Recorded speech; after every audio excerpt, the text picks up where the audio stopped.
Now let's try to learn how can we improve short-term memory. As we saw in the last video, short-term memory is very important. Short-term memory can help you improve your long-term memory, ability to form long-term memory, improve your intelligence, improve your creativity. It facilitates less stress. It improves the focus, and as a result of all this, more success. Short-term memory is a very crucial piece of our brain. Now, the way to improve short-term memories, this first game I'm describing is called Bing Bang Bong. Bing Bang Bong. Very simple game.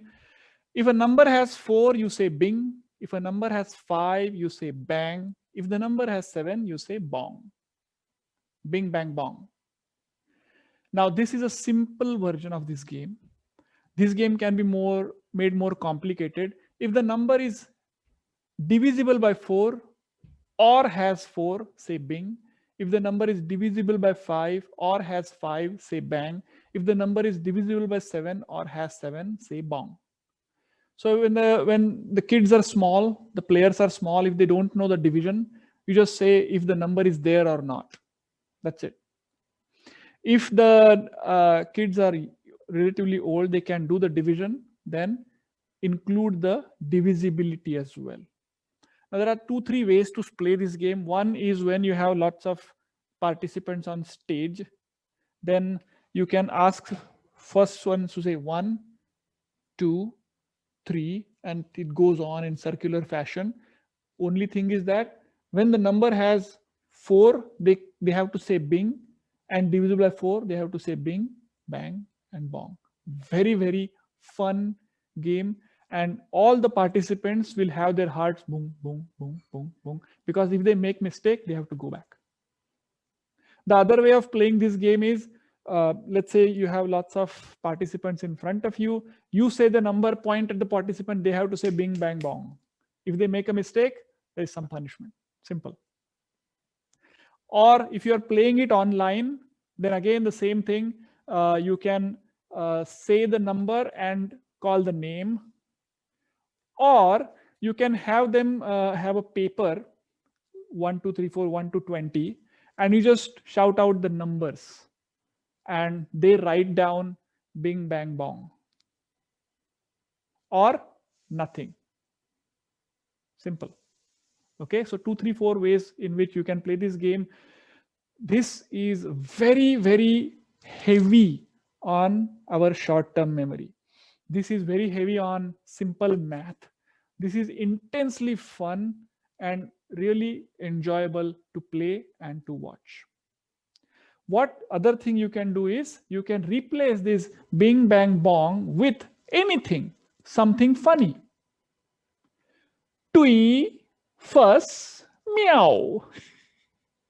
Now believe me, when you play this game with tui, fuss, meow, it's gonna be huge amount of laughter in the class. All right, so Bing Bang Bong is the first game. The next game I'm going to describe is Whispering Through the Woods. It's a working memory game, Whispering Through the Woods. Now, game is very simple. Let's say there are a few participants, right? The first one, let's say we choose the category of color. You can choose animals, names, random, anything. You can choose whatever you want. You can choose emotions, concepts, abstract things.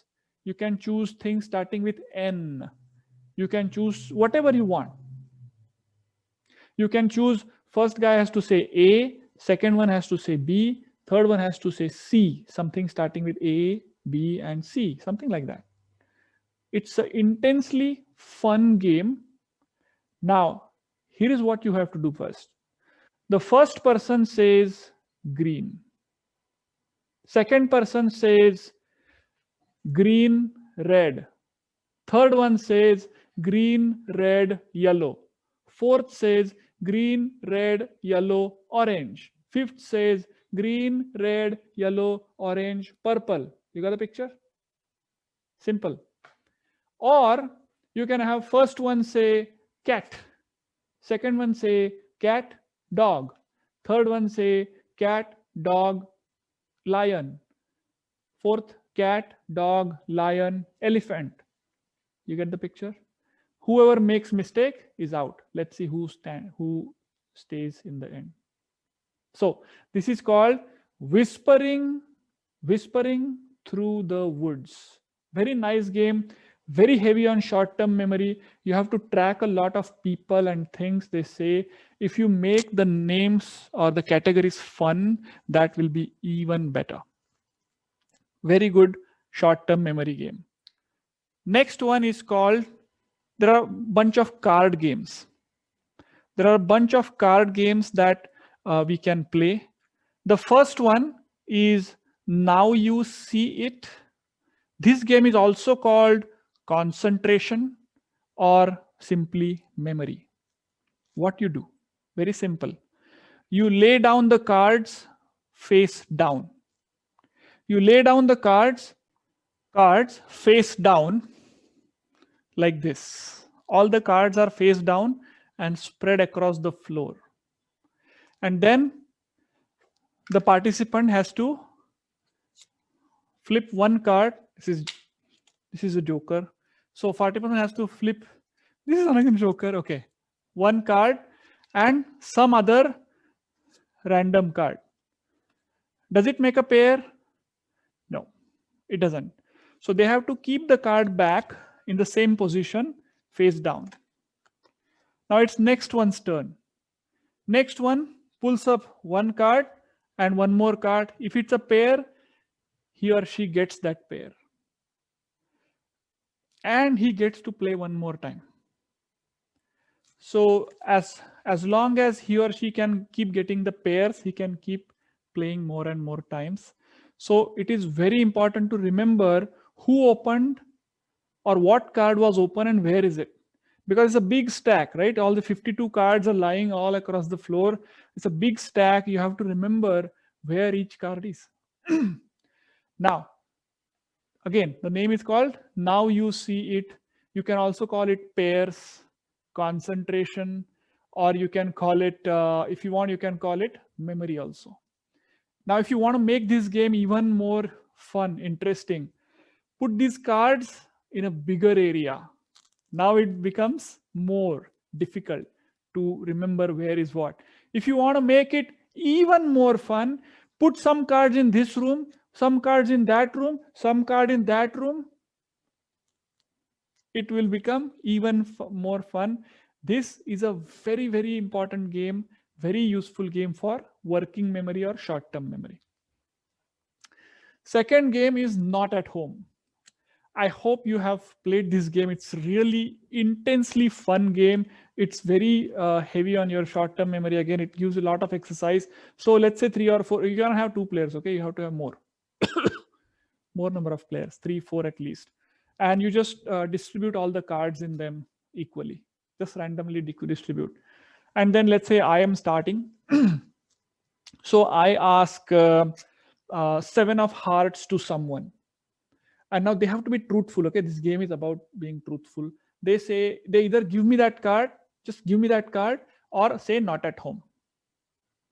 Now, if they say not at home, they get to play the next chance. Now, everybody now knows who does not have heart of 7, that person and me. Because if I had it, why would I ask for it? I wouldn't waste my turn, isn't it? So I don't have it. That guy doesn't have it. Now, if there are only 4 players, then the third person knows who has it. Correct? The third person knows who has it. So you have to apply a lot of brain. Who has what cards? You have to keep track of all this. And your objective is to collect the quadruples. All the quadruples. You want to collect all the 7s, 4 7s or 4 6s or 4 1s or 4 queens in your hand. So that's the objective of the game. You keep playing like this. As soon as somebody says not at home, it's their turn. It doesn't go in order. So if I ask this guy, hey, do you have a club of 7? He says no, then it's his turn, my turn is lost. But now everybody needs to remember who has club, who does not have club of 7. That means who can have club of 7. And you can only ask for 7 if you already have a 7. That's the rule. You can't ask for 7 if you don't have 7. Okay, so that's an added constraint. This game depends on your honesty. You can't say not at home when you don't have, you have the card. Okay, now once you have all the, let's say everybody, all the quadruples are done, everybody has 4 4 4 4 pairs. Now you must remember who is collecting which quadruple, because once every quadruple is formed, then whoever's turn it is, they start asking the quadruple itself. Now you have to remember who is forming, who got the second quadruple of 2, who got the quadruple of 4, who got the quadruple of 9. So you have to ask them, and the person who wins in the end is who has all of the quadruples in their hand. If your quadruples are all over, you're out. Again, very intense on your working memory or your short-term memory. You have to keep track of a lot of things. Who asked whom, what, when, why. This is amazing game. Amazing game. Now, third game, card game again. This can be played with cards or objects or any really thing you want. This can be played indoors, outdoors, whatever you want. The way to play this hidden cards game is, I'll just describe in cards, right? You take some cards or just decide, okay, these are the 13 cards. So all the hearts cards you took. And